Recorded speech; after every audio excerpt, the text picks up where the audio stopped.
ಭಾರತದಲ್ಲಿ ರಾಮನ ಆಳ್ವಿಕೆಯ ಕಾಲ ಅತ್ಯಂತ ಸುಭಿಕ್ಷವಾಗಿದ್ದು, ನ್ಯಾಯ, ನೀತಿಗಳಿಂದ ಕೂಡಿದ್ದವೆಂದು ತಿಳಿದು ಬರುತ್ತದೆ. ಅಯೋಧ್ಯೆಯ ರಾಜನಾಗಿದ್ದ ದಶರಥನ 4 ಜನ ಮಕ್ಕಳಲ್ಲಿ ಹಿರಿಯನು ರಾಮ. ಆತನ ತಾಯಿ ಕೌಸಲ್ಯೆ. ಲಕ್ಷ್ಮಣ, ಭರತ, ಶತ್ರುಘ್ನರು ಆತನ ತಮ್ಮಂದಿರು. ಭರತನ ತಾಯಿ ಕೈಕೇಯಿ. ಲಕ್ಷ್ಮಣ ಶತ್ರುಘ್ನರ ತಾಯಿ ಸುಮಿತ್ರೆ. ಸೀತೆ ರಾಮನ ಹೆಂಡತಿ. ರಾಮನಿಗೆ ಲವ ಮತ್ತು ಕುಶ ಎಂಬ 2 ಮಕ್ಕಳು. ರಾಮನ ಜೀವನ ಚರಿತ್ರೆಯನ್ನು ತಿಳಿಸುವ ಮಹಾಕಾವ್ಯವೇ ರಾಮಾಯಣ. ಶ್ರೀರಾಮಚಂದ್ರ ಕ್ರಿ. ಪೂ. 5114 ಜನವರಿ 10 ರಂದು ಜನಿಸಿದನು. ಈತನು ಪುರಾಣ ಪುರುಷ ಮಾತ್ರವಲ್ಲ, ಈತನ ಇತಿಹಾಸದ ಬಗ್ಗೆಯೂ ಸಾಕಷ್ಟು ಮಾಹಿತಿ ಲಭ್ಯವಾಗಿದೆ. ಪ್ರಖ್ಯಾತ ಖಗೋಳಜ್ಞರು ಈ ಬಗ್ಗೆ ಅನೇಕ ಅನ್ವೇಷಣೆಗಳನ್ನು ಮಾಡುತ್ತಿದ್ದಾರೆ. ಶ್ರೀರಾಮನು ತಂದೆ ಮಾತಿಗೆ ಬೆಲೆ ಕೊಟ್ಟು ಸೀತಾ ಮತ್ತು ಲಕ್ಷ್ಮಣರೊಂದಿಗೆ ವನವಾಸಕ್ಕೆ ಹೋಗುವನು. 13 ವರ್ಷಗಳ ವನವಾಸ ನಿರಾತಂಕವಾಗಿ ನಡೆಯುವುದು. ಆದರೆ ಶೂರ್ಪನಖಿ ಎಂಬ ರಾಕ್ಷಸಿ ಬಂದು ಇವರ ನೆಮ್ಮದಿಗೆ ಭಂಗ ತರುತ್ತಾಳೆ. ನಂತರ ಆಕೆಯ ಮೂಗು, ಮುಂದಲೆಯನ್ನು ಲಕ್ಷ್ಮಣ ಕೊಯ್ಯುವನು. ಆಗ ಆಕೆ ತನ್ನ ಅಣ್ಣ ಲಂಕಾಧಿಪತಿ, ಮಹಾಶಿವಭಕ್ತ ರಾವಣನಿಗೆ ದೂರು ನೀಡಿ ಸೀತೆಯು ಸುಂದರಿಯೆಂದು ಆಕೆಯನ್ನು ನೀನು ವರಿಸಿದರೆ ಬಹಳ ಚೆಂದವೆಂದು ಹೇಳುವಳು. ಆಗ ರಾವಣ ಮಾಯಾವೇಷ ಧರಿಸಿ ಸೀತೆಯನ್ನು ಅಪಹರಿಸುವನು. ಶ್ರೀರಾಮ ಲಕ್ಷ್ಮಣರು ಸೀತೆಯನ್ನು ಅರಸುತ್ತಾ, ವಾನರರ ಸಹಾಯ ಪಡೆದು ರಾವಣನನ್ನು ಸಂಹರಿಸಿ, ಸೀತೆಯನ್ನು ಅಗ್ನಿಪ್ರವೇಶದ ಮೂಲಕ ಪುನೀತಳನ್ನಾಗಿಸಿ ಮರಳಿ ಅಯೋಧ್ಯೆಗೆ ಕರೆತರುತ್ತಾನೆ. ಮಿಥಿಲೆಯ ಸೀತಾ ಸ್ವಯಂವರದಲ್ಲಿ ರಾಮ ಶಿವನ ಧನುಸ್ಸನ್ನು ಮುರಿಯುತ್ತಿರುವುದು. ರಾಜ ರವಿವರ್ಮ ರಚನೆಯ ಚಿತ್ರ. ವಿಶ್ವದ ಸೃಷ್ಟಿಕರ್ತನಾದ ಬ್ರಹ್ಮನು ರಾಕ್ಷಸರ ರಾಜ ರಾವಣನ ಘೋರ ತಪಸ್ಸಿಗೆ ಮೆಚ್ಚಿ ಅವನನ್ನು ದೇವತೆಗಳು, ರಾಕ್ಷಸರು ಅಥವಾ ಯಕ್ಷಕಿನ್ನರರು ಕೊಲ್ಲಲಾಗದೆಂಬ ವರವನ್ನು ಕೊಟ್ಟಿದ್ದನು. ಅದನ್ನು ಅವನು ಹಿಂತೆಗೆದುಕೊಳ್ಳುವುದು ಸಾಧ್ಯವಿರಲಿಲ್ಲ. ಅಂಥ ವರವನ್ನು ಪಡೆದು ರಾವಣನು ತನ್ನ ಸಹಚರ ರಾಕ್ಷಸರೊಡಗೂಡಿ ಭೂಸಂಹಾರಕ್ಕೆ ತೊಡಗಿ, ಶಿಷ್ಟಜನರಿಗೆ ಅದರಲ್ಲೂ ಬ್ರಾಹ್ಮಣರಿಗೆ ಅವರ ಜಪ ತಪಗಳಿಗೆ ಉಪದ್ರವ ಕೊಡಲಾರಂಭಿಸಿದನು. ಇದನ್ನು ನೋಡಿ ಎಲ್ಲ ದೇವತೆಗಳು ಭೂಮಿಯನ್ನು ತಮ್ಮನ್ನು ಈ ದುಷ್ಟನಿಂದ ಕಾಪಾಡು ಎಂದು ಬ್ರಹ್ಮನ ಮೊರೆ ಹೊಕ್ಕರು. 1. ಬ್ರಹ್ಮನು ವಿಷ್ಣುವಿನ ಬಳಿಸಾರಿ ದೇವತೆಗಳ ಚಿಂತೆಯನ್ನು ಅರುಹಿ, ರಾವಣನು ಮನುಷ್ಯರಿಂದ ಅಥವಾ ಪ್ರಾಣಿಗಳಿಂದ ಮರಣ ಹೊಂದದ ವರವನ್ನು ಪಡೆದಿಲ್ಲದಿರುವುದರಿಂದ ವಿಷ್ಣುವೇ ಮಾನವನಾಗಿ ಅವತಾರವೆತ್ತಿ ರಾವಣನನ್ನು ಸಂಹರಿಸಬೇಕೆಂದು ಕೇಳಿಕೊಂಡನು. ಈ ಮಧ್ಯೆ ಕೋಸಲವನ್ನು ಆಳುತ್ತಿದ್ದ ಅಯೋಧ್ಯೆಯ ರಾಜ ದಶರಥನಿಗೆ ಮಕ್ಕಳಿಲ್ಲದ್ದರಿಂದ ತನ್ನ ಉತ್ತರಾಧಿಕಾರಿಯ ಬಗ್ಗೆ ಚಿಂತೆಯಲ್ಲಿದ್ದನು. ಮಂತ್ರಿಗಳು ಹಾಗೂ ಪುರೋಹಿತರ ಸಲಹೆಯ ಮೇರೆಗೆ ಪುತ್ರಸಂತಾನಕ್ಕಾಗಿ ಪುತ್ರಕಾಮೇಷ್ಟಿ ಯಜ್ಞವನ್ನು ಮಾಡಿದನು. ವಿಷ್ಣು ದಶರಥನ ಜ್ಯೇಷ್ಠ ಪುತ್ರನಾಗಿ ಜನಿಸಲು ನಿರ್ಧರಿಸಿ ದೈವೀ ಪುರುಷನೊಬ್ಬನನ್ನು ಯಜ್ಞಕುಂಡದಲ್ಲಿ ಹುಟ್ಟುವಂತೆ ಮಾಡಿದನು. ಈ ದೈವೀ ಪುರುಷ ದಶರಥನಿಗೆ ಅಮೃತವಿದ್ದ ಚಿನ್ನದ ಕಲಶವೊಂದನ್ನು ನೀಡಿ ತನ್ನ ರಾಣಿಯರಿಗೆ ಅದನ್ನು ನೀಡುವಂತೆ ಹೇಳಿದನು. ದಶರಥನು ಅದನ್ನು ತನ್ನ 3 ರಾಣಿಯರಾದ ಕೌಸಲ್ಯೆ, ಸುಮಿತ್ರೆ ಮತ್ತು ಕೈಕೇಯಿ ಇವರ ನಡುವೆ ಹಂಚಿದನು. ಕಾಲಕ್ರಮೇಣ ಅವರು ಗರ್ಭಿಣಿಯರಾಗಿ 4 ಮಕ್ಕಳಿಗೆ ಜನ್ಮವಿತ್ತರು. ರಾಣಿ ಕೌಸಲ್ಯೆಗೆ ಹಿರಿಯ ಮಗನಾಗಿ ರಾಮನು, ಕೈಕೇಯಿಗೆ ಭರತನು ಮತ್ತು ಲಕ್ಷ್ಮಣ ಮತ್ತು ಶತ್ರುಘ್ನರು ಸುಮಿತ್ರೆಗೆ ಜನಿಸಿದರು. ಈ ಬಾಲಕರು ವಸಿಷ್ಠರಿಂದ ಶಾಸ್ತ್ರಗಳನ್ನೂ ಬಿಲ್ಲುವಿದ್ಯೆಯನ್ನೂ ಕಲಿಯುತ್ತಾ ಬೆಳೆದರು. ಒಂದು ದಿನ ವಿಶ್ವಾಮಿತ್ರರು ರಾಜ್ಯಕ್ಕೆ ಬಂದು ದಶರಥನಲ್ಲಿ ತಮ್ಮ ಯಜ್ಞ ಯಾಗಾದಿಗಳಿಗೆ ಭಂಗ ತರುತ್ತಿರುವ ರಾಕ್ಷಸರಿಂದ ತಮ್ಮನ್ನು ಕಾಪಾಡಲು ರಾಮನನ್ನು ಕಳಿಸಬೇಕೆಂದು ಕೋರಿದರು. ಒಲ್ಲದ ಮನಸ್ಸಿನಿಂದ ವಿಶ್ವಾಮಿತ್ರರೊಡನೆ ರಾಮ ಲಕ್ಷ್ಮಣರನ್ನು ಕಳಿಸಿಕೊಡಲು ಅವನು ಒಪ್ಪಿದನು. ಈ ಸೋದರರು ತಮ್ಮ ಕರ್ತವ್ಯವನ್ನು ಪೂರೈಸಲು ವಿಶ್ವಾಮಿತ್ರನು ಸಂತೋಷಪಟ್ಟು ಅವರಿಗೆ ಅನೇಕ ದಿವ್ಯಾಸ್ತ್ರಗಳನ್ನು ಅನುಗ್ರಹಿಸಿದನು.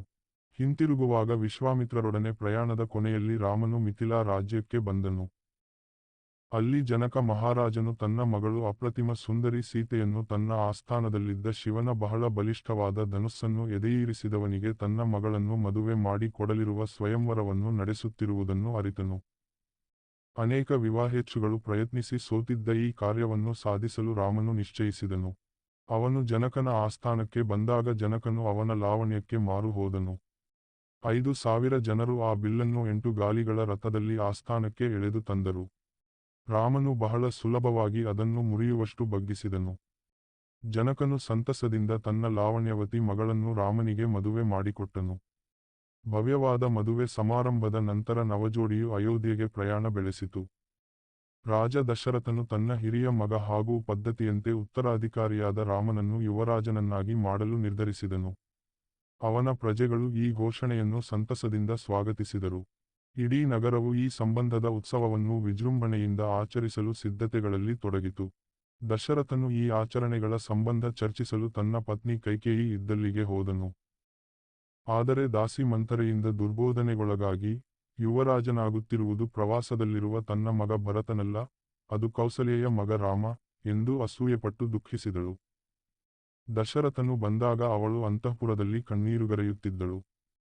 ಚಿಂತಿತನಾದ ದಶರಥನ ಪ್ರಶ್ನೆಗಳಿಗೆ ಉತ್ತರವಾಗಿ ಕೈಕೇಯಿ ಅನೇಕ ವರ್ಷಗಳ ಹಿಂದೆ ದಶರಥ ತನಗಿತ್ತಿದ್ದ 2 ವರಗಳನ್ನು ನೆನಪಿಸಿದಳು. ಈ ವರಗಳನ್ನು ಪೂರೈಸಿದರೆ ಪ್ರಸನ್ನಳಾಗುವುದಾಗಿ ಹೇಳಿದಳು. ಇದಕ್ಕೆ ಪೂರಕವಾಗಿ ಅವಳು, ಮೊದಲನೆಯದಾಗಿ ತನ್ನ ಮಗ ಭರತನನ್ನು ಯುವರಾಜನಾಗಿ ನೇಮಿಸಬೇಕೆಂದೂ, ಎರಡನೆಯದಾಗಿ ರಾಮನನ್ನು 14 ವರ್ಷಕಾಲ ಘೋರವಾದ ದಂಡಕಾರಣ್ಯಕ್ಕೆ ವನವಾಸಕ್ಕೆ ಕಳಿಸಬೇಕೆಂದೂ ಕೇಳಿದಳು. ದುಃಖಿತನಾದ ದಶರಥ ಆದಾಗ್ಯೂ ತನ್ನ ವಚನವನ್ನು ಪರಿಪಾಲಿಸಿಕೊಳ್ಳಲು ನಿರ್ಧರಿಸಿದನು. ಆದರ್ಶ ಪುತ್ರನಾದ ರಾಮ ಸಿಂಹಾಸನದ ಮೇಲೆ ತನಗಿದ್ದ ಹಕ್ಕನ್ನು ಬಿಟ್ಟುಕೊಟ್ಟು ವನವಾಸಕ್ಕೆ ಹೊರಡಲು ಸಿದ್ಧನಾದನು.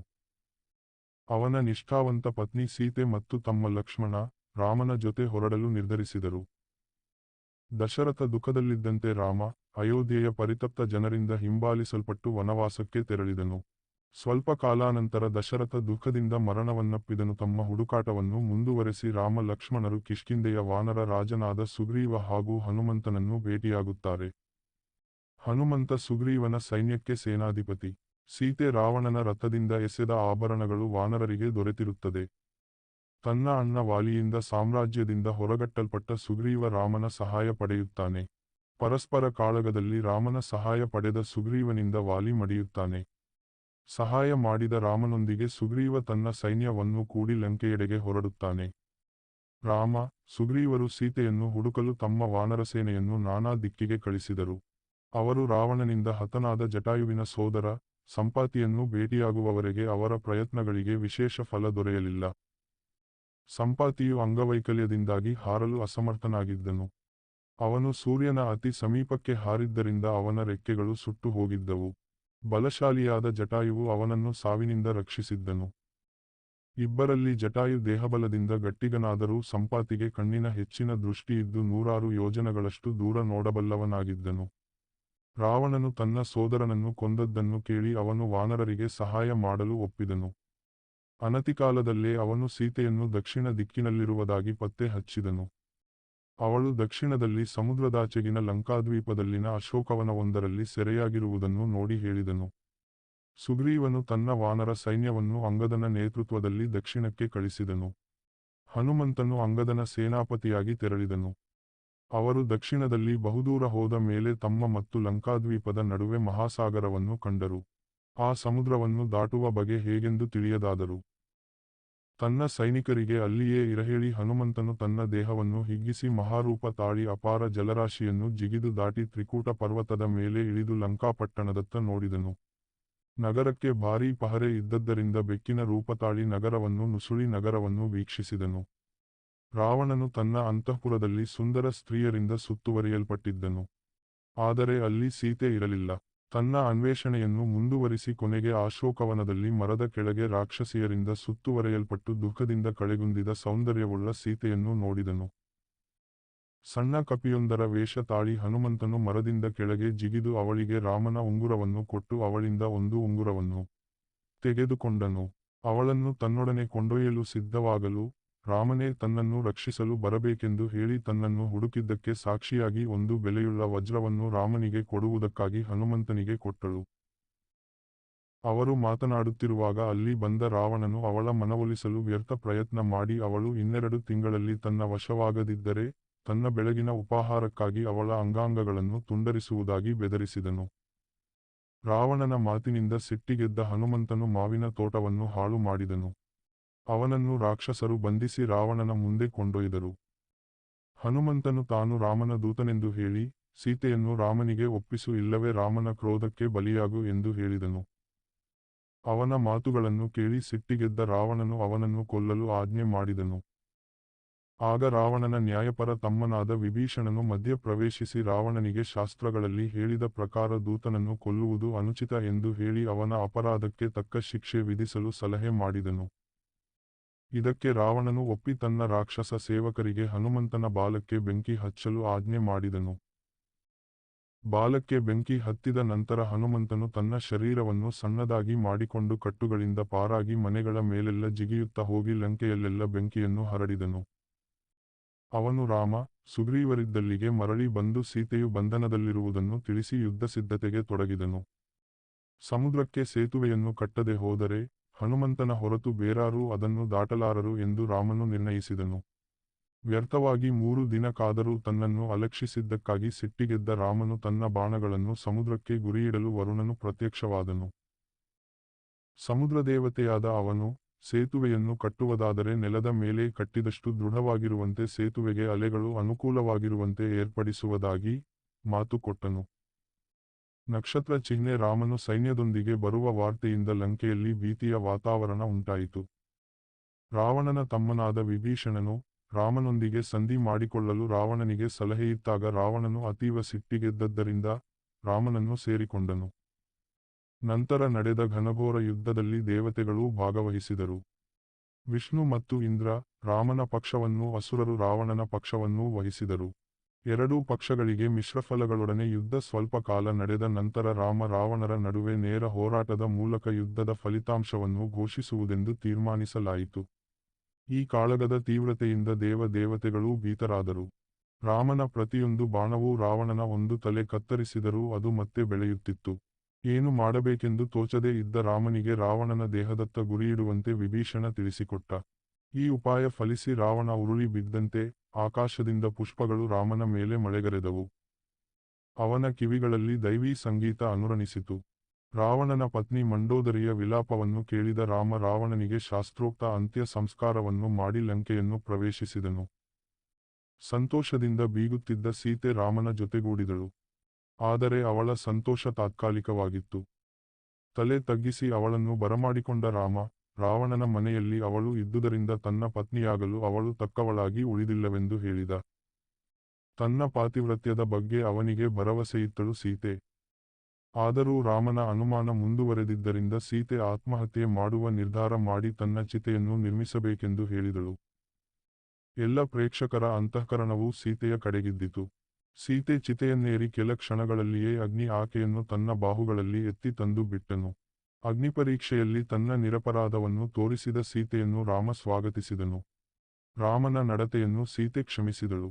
ಯುದ್ಧವನ್ನು ಗೆದ್ದು ರಾವಣನನ್ನು ಸೋಲಿಸಿ ಸೀತೆಯನ್ನು ಮರಳಿ ಪಡೆದು ರಾಮ ವಿಜೃಂಭಣೆಯಿಂದ ಅಯೋಧ್ಯೆಗೆ ಮರಳಿ ಭರತ ಮತ್ತು ಅಯೋಧ್ಯೆಯ ಜನರ ಅಪಾರ ಸಂತೋಷಕ್ಕೆ ರಾಜ್ಯಭಾರವನ್ನು ವಹಿಸಿಕೊಂಡನು.